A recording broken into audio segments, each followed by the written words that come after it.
Kitchener, Ontario, where you at, baby?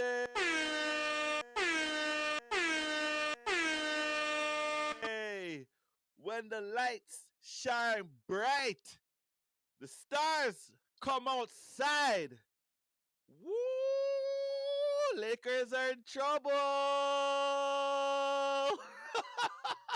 LeBron is in trouble. Okay, yo, man. Shout out to Jamal Murray, man. Canadian, Kitchener, Ontario. Shout out to my peoples in Kitchener, Ontario, man. Mad love from the boy. And yo, I want to give some quick takes in terms of what happened here in game two of some of these games, NBA playoffs, man. First and foremost, okay, because there were 3 games last night in the NBA, Monday, right? We're on Tuesday now. 3 games last night. Respectfully, with all due respect, okay? All due respect, because my Raptors are not in the playoffs, right? My Raptors are not there. But Cleveland and Orlando, nobody cares about what's happening in that series. Nobody. All right, Orlando, y'all need to show up, man. Y'all need some help on the offensive end, man. You play defense, like you guys are a strong defensive team, but listen, man, y'all need some offense. And one of the reasons why nobody cares is because the 2-7 matchups in the East and the West have been fire. Like real fire, yo. Real fire. Last night, they're calling this like the best back to back in like NBA history, TNT history. I don't know. That's probably like a lot of recency bias, but there's no doubt about it that both those games were lit. Okay? Lit. And man, I tried to like stay up and watch most of the Lakers game, and I'm watching it in and out late down, like in the stretch of that game, third quarter really. I like fell asleep and all that type of stuff. But listen, man, let's not get off track. Let's start. Let's start with LA. Let's start with LA. LeBron, dog. LeBron, fam. If you want to be lamented as the GOAT, the GOAT, dog, you cannot lose 10 straight games to the Nuggets. I understand that they are the reigning NBA champions. They put on a clinic in the second half of the season. They basically ended up tying for first, but because the Thunder had the tiebreaker 3-1 in the regular season, the Thunder finished first, the Nuggets finished second. But we all know who the cream of the crop is in the West. And unfortunately for the Lakers, they are going up against the cream of the crop in round one. And there's so many like narratives and stuff that came from this game. And I just hate the fact that people, including the Lakers, because LeBron, AD, D'Lo, they're all complaining about the referees in this game. First and foremost, correct me if I'm wrong. The foul that D'Lo is complaining about, did that not happen in the third quarter? The third quarter. The Lakers were up damn near 22 or something like that in the third quarter when I started dozing off, eh? Started dozing off because I'm like, hey, I'm not gonna turn off this game. Normally, when I'm ready to go to bed at nighttime, I just turn off the TV in time for bed. But I was like, there's no way I'm leaving on or turning off this Lakers game. I might fall out, but I know I'm gonna wake up. And I kept waking up for different pieces. I wake up, I'm like, oh, okay. Lakers are now only up 10. When I went to bed, they were up 20. Or when I fell asleep, up 20. I'm gonna watch a little bit. Time goes on. Lakers went up again. And like as we go down the stretch in this game, Jamal Murray, who was cold as an iceberg last night, decided he wanted to wake up late in this game. Wake up. And for all the people that say LeBron James isn't clutch and all that stuff, it was looking like he was on his way to delivering a clutch moment in a clutch situation in a high stakes environment, right? Because now you've lost to that team, to the Nuggets, 9 straight times going into that game, right? And the way that things were going in the first half, everything was clicking. AD was getting everything that he wanted. He was getting it. Um, they're running actions for him. He was getting the ball, going up confidently, hitting buckets, mid-range, going at Jokic to the bucket. It was looking like butter in the first half. That's why the Lakers were up big at halftime. big at halftime.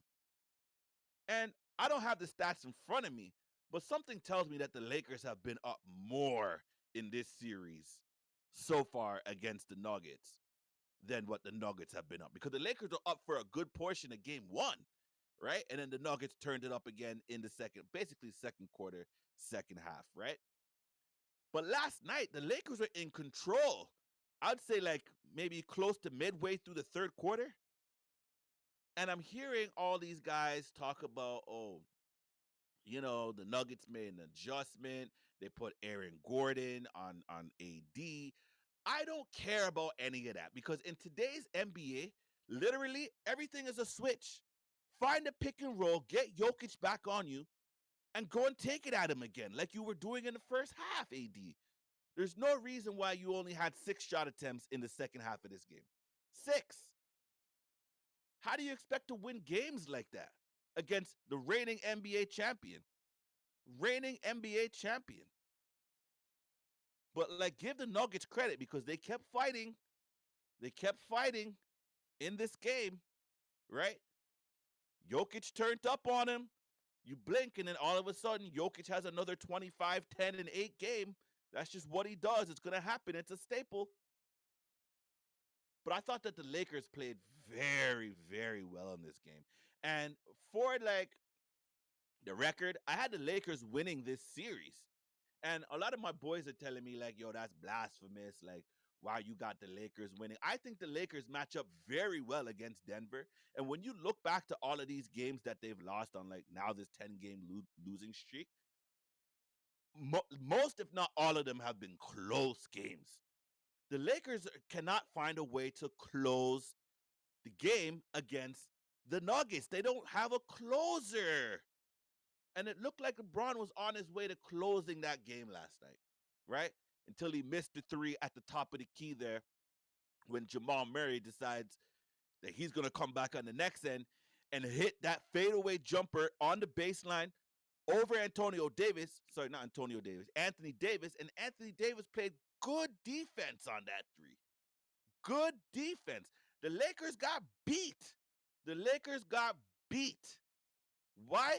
Because they were going away from what was working, and they let the Nuggets just inch closer and closer and closer and closer. And I was listening to Shannon Sharp. He was saying, yo, LeBron, you got KCP on you. Go take KCP. Yo, I agree. I agree. The Lakers need to utilize their matchups better, meaning that they need to start getting into their actions a little sooner. I think like what they were trying to do is slow down the game and muck up the game, and that works to the Lakers' advantage in a sense, right? Because you want to throw off the rhythm of the Nuggets, right? The Nuggets sometimes want to get out and run and all those types of things. You even see Jokic getting out and running in the court. You know what I mean? But like, damn, get into your actions a little bit earlier and find the matchups. Like, isn't that like elementary nowadays? That should be like elementary. Too bad for the Lakers, man, because this series could easily be 2-0 Lakers. But I think a lot of us agree that it should probably be 1-1, right? Don't want to take nothing away from the Nuggets in game one. And I definitely don't want to take nothing away from them in game two. But like game two, the Lakers should have had that game. The Lakers should have had that game, man. And like, man, the GOAT debate is just like, young boys, aren't y'all tired of your GOAT just letting you down over and over and over again in clutch moments? Not to say LeBron has no clutch moments ever, right? He does have some clutch moments. I remember he hit a big shot over the Magic in, what was it, 2008 or something like that, 2009, the year that Orlando went to the finals, and they lost in that series, which robbed us of a LeBron Kobe's final. Come on, man. Kobe held up his end of the bargain. LeBron didn't, right? But don't want to go off track. He had a game winner there. I remember him having a game winner over the Pacers. I remember him having a game winner over who was it, man? Again, the Pacers, twice against the Pacers. One when Paul George is on the team, and I think the second time was like Oladipo and those guys are running out there in Indiana. It was a first round series that ended up going 7 somehow, and then the Raptors got swept. Like, come on, man. LeBron has clutch moments, but yo, this was the one that you had to have, man. This was the one that you have to have because the Lakers are now cheesed, man. They're cheesed. And maybe that might be a good thing going into LA on Thursday, which I am going to be here for. I'm trying my best to stay up for these games. West Coast games kill me, guy. I liked it better when LeBron James was playing Cleveland because I'd get like an 8 o'clock start time, like the latest. You know what I mean? The latest, yo. But now you gotta wait till all 10 o'clock, 10:30. By 12 o'clock, I'm tired. Like, you know. But anyways, ain't got nothing to do with me, man. You y'all gotta come out hard on Thursday. But you've been coming out hard, really. The real thing is in the second half of these games, the Lakers just need to be better. They don't have a closer. Look at what Denver did. Jamal Murray went 13 for 16 in the first half, and then look what in the first 3 quarters, and then the last was it minute or so, he scored 6 straight points. Closer life. Closer life. You could look back to all of LeBron's teams. And listen, I love LeBron James. I like LeBron James a lot. You know what I'm saying? But if it's one thing that I don't like condone with, it's one consistently passing up the ball in the moment, which he doesn't do as much anymore, but he used to be that type of guy. And then two, just missing shots in the moment. I hate that. And then three, complaining after about fouls. Guy, y'all lost the game, man. The Nuggets, they know how to execute in late game situations. That's why they're the champions. But let's not act like the Lakers don't have any championship DNA. Whether people call the bubble title a cupcake title or an asterisk title or whatever, you won a chip. Use some of that experience to go and get the dub and galvanize the man, them, bro.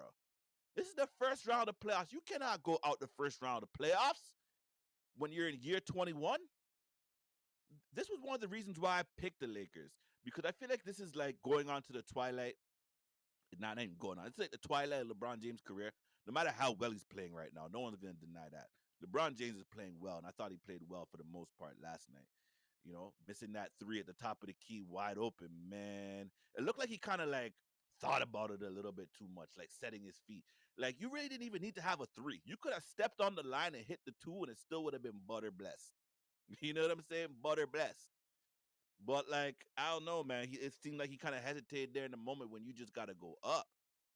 But again, when you look back to his career, he's had guys like Dwayne Wade to kind of bail him out those situations. Obviously, the shot that Chris Bosh went and hit off of the tip, blah blah blah, right? Or I guess Ray Allen went and hit off of the Chris Bosh tip. Like these are moments in history where, like, we don't necessarily overlook them, but you won the game. Which is the most important thing at the end of the day. Y'all are losing to the Nuggets over and over and over and over. And to try to sour this up as if this is a referee problem, bruh, I'm not trying to hear that. I'm not trying to hear that. Because the referee problem, if we want to talk about it, it was in the Philadelphia, New York game.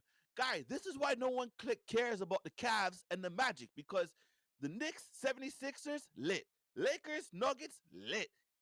These series right now could go either way in both of these first two games of the series, right? Philadelphia has had chances time and time again while they're going up against a team which, when I look at it on paper, I think Philadelphia's a better team than New York on paper. But Tom Thibodeau has like instilled some confidence and given the right roles to the right players, the DiVincenzos, the Josh Harts. Josh Hart played 48 minutes last night against Philadelphia. 48. You know, obviously it's playoff basketball. When you look at the minutes, everybody's tightening up their rotations. New York has been playing these tight rotations pretty much all year because they've had injury problems. You know what I mean? Like these guys have got the playing time, and that's why injuries can sometimes, like during the regular season, can sometimes be a blessing in disguise because now you have players that are finding success in new roles that they weren't necessarily accustomed to playing in that role, right? Even if you look at the Isaiah Hartensteins of the world, who is now a starter on the Knicks. A couple of years ago, when he was a free agent, I thought the Raptors should go and get him because when he was in Cleveland, I was like, yo, this guy can play. He's not going to be like a 20 and 10 type of potential guy, but he's not soft. You know what I'm saying? He's not soft. He will battle you down there, and he plays hard, and he gets garbage buckets. You know what I'm saying? Mucky baskets around the rim. And you need those types of players, and that is just feeding into the DNA of that city of New York, man. They like their grinders, yo. Same way that we do here in Toronto. We love grinders, which is kind of why, not to get off track, but the current construction of the Raptors doesn't have enough grinders, doesn't have enough dogs on it. Anyways, I don't want to do that right now. We're talking about the Knicks. Joel Embiid, my God. If this guy is really like, I listened to Stephen A. Smith this morning. They said he was there at the game and he was saying, yo, up close and personal, it looks like Joel Embiid is like 50%. 50%. But when you look at what this guy is doing on the offensive end of the court, yo, he's playing well on the offensive side of the court. The thing I hear nobody talking about is Joel Embiid on the defensive end of the court. And that's where the injuries is starting to play a part now in that series. Excuse me, because when I'm seeing the Knicks run like they're pick and roll action and stuff like that, sometimes I see MB just sagging off. Yesterday, he was doing a better job of trying to get back into the shooter, but like you don't have the recovery right now because mans can blow past you and all those type of things. And the type of rebounds, the activity that the Knicks are putting on the offensive boards, this is Embiid, man. This is Embiid at full strength.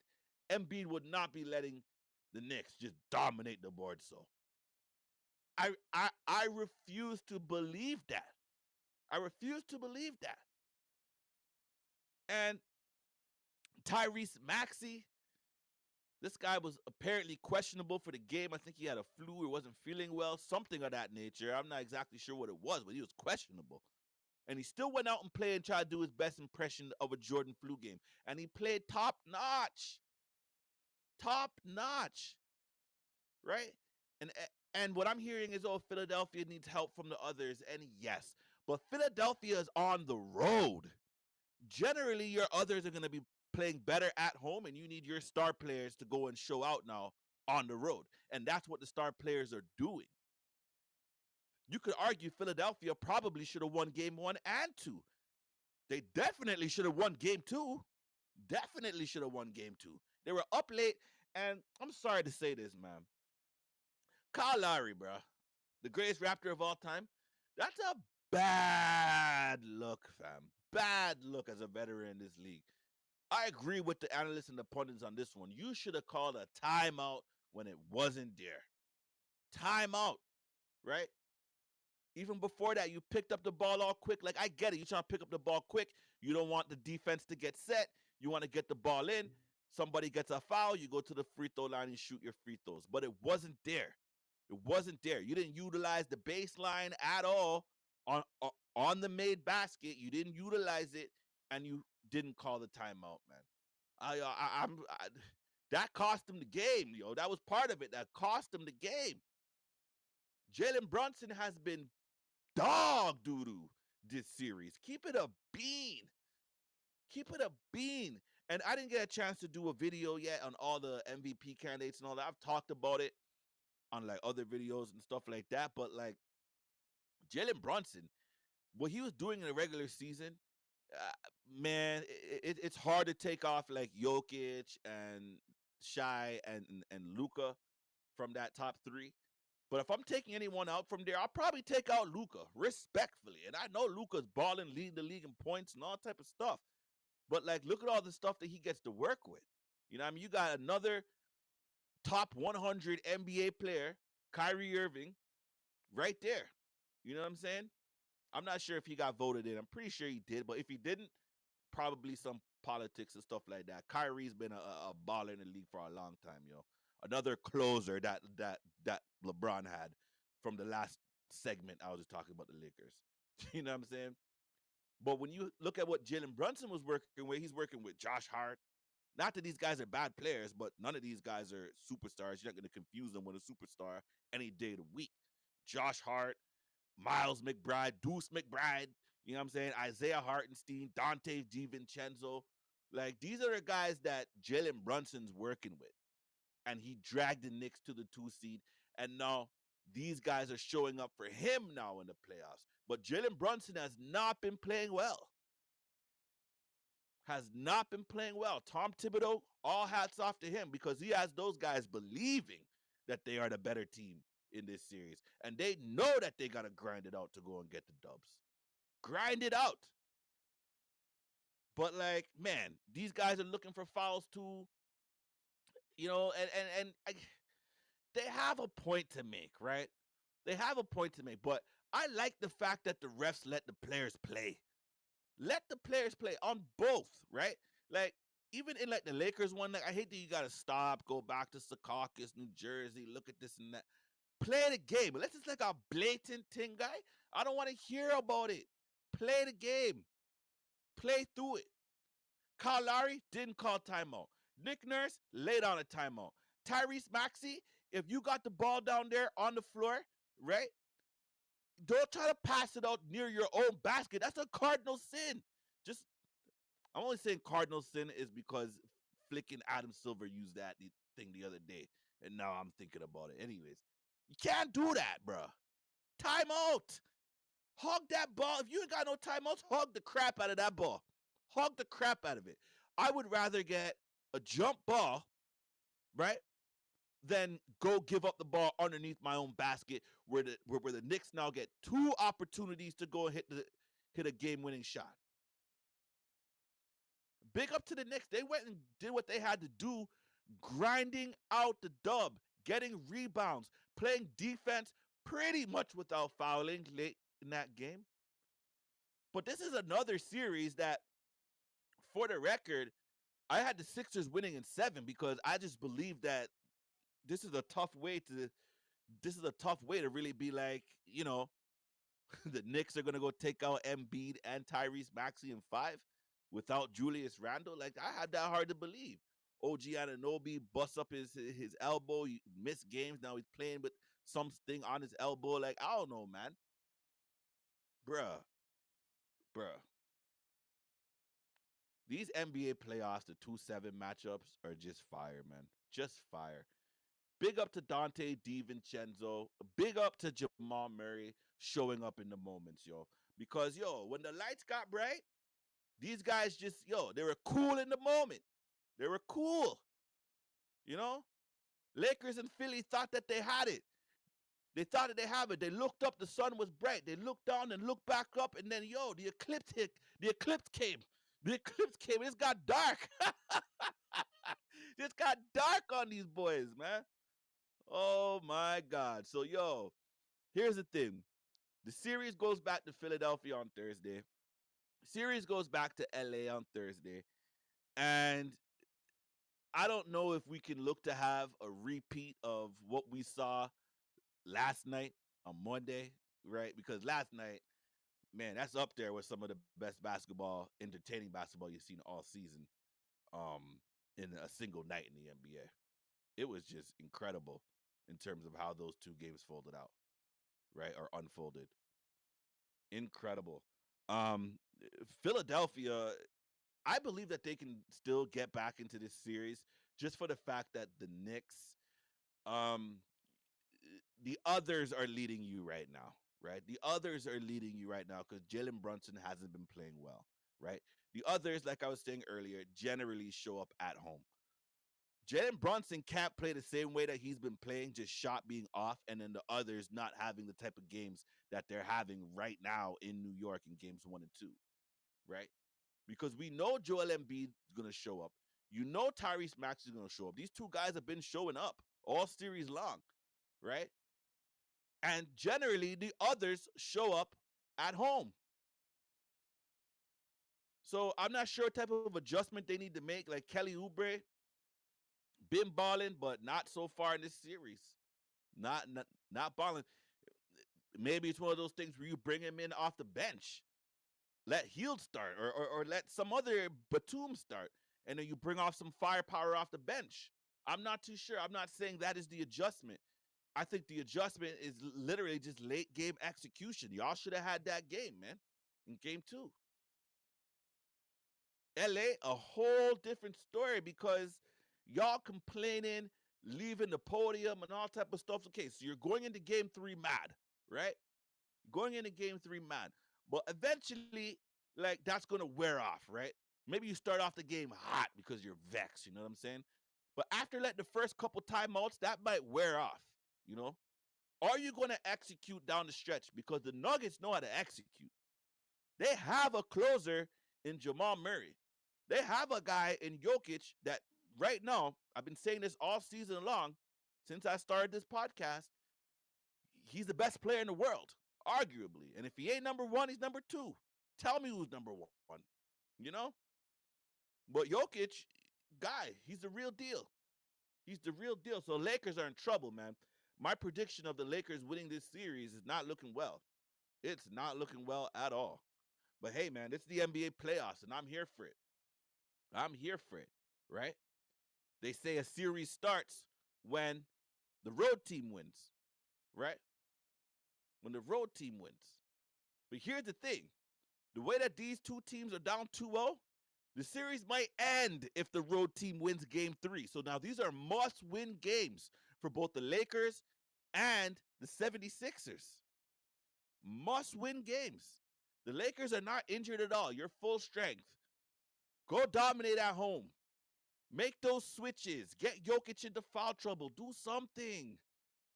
You can't just go away from what's working in the first half and the second half.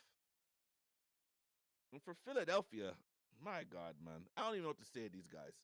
I don't even know what to say. Like, y'all gave away the game, bro. Y'all gave away the game. I don't want to hear no foul nothing, foul this, foul that. You might have a case, but listen, man, it's the NBA playoffs, man, and that is what the deal is. All right. So anyway, that's my take on the first two games of the 2-7 series in the East and the West. And I'll probably give some other tidbits tomorrow or day after in terms of some of the other series. But these two series, fire. Fire. Phoenix, Minnesota, even though Minnesota smashed Phoenix in game 1, fire! Ant-Man, I told you that's my favorite player to watch. Favorite player to watch. Been saying it since the beginning of the season, right? And you see the way he's like talking to KD? Reminds me of that movie he did with Juancho Hernan-Gomez, Bo Cruz, where he's talking to him. And me and my boy were saying, I think a lot of people were saying, like, yo, he's not even acting in that, dog. He's just doing him. And you see it, though. You see it, though. Yo, man, I'm here for that series. I think that one's going to go far, too. KD's not just going to let that slip. D-Book's not just going to let that slip, man. That's going to be a series. And like those are like my three favorite series right now to watch, you know? Those are my three favorite series. I know Dame went off at 35 in the first half the other day, then goose egg in the second half. The other man showed up. The Pacers tried to change up the coverages on Dame in the second half, and the others buried them. But anyways, we'll see what happens there. And yeah, I can't wait till Thursday. I think both those teams play on Thursday, Lakers and Philly. Let me just double check that really quickly. Tuesday, Mavs Clippers is a good series too. I'm here for that.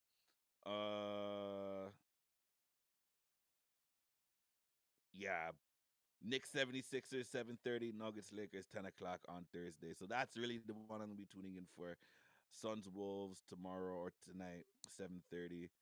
And Pelicans Thunder. I think I'm gonna have to like check in on that one because I know that one went down the stretch too the other day, and I saw what's his name, Chet Holmgren make a game saving block in that game and stuff. But it looked like the Thunder were just giving up bare offensive rebounds at the end, and the Pelicans just couldn't hit a shot.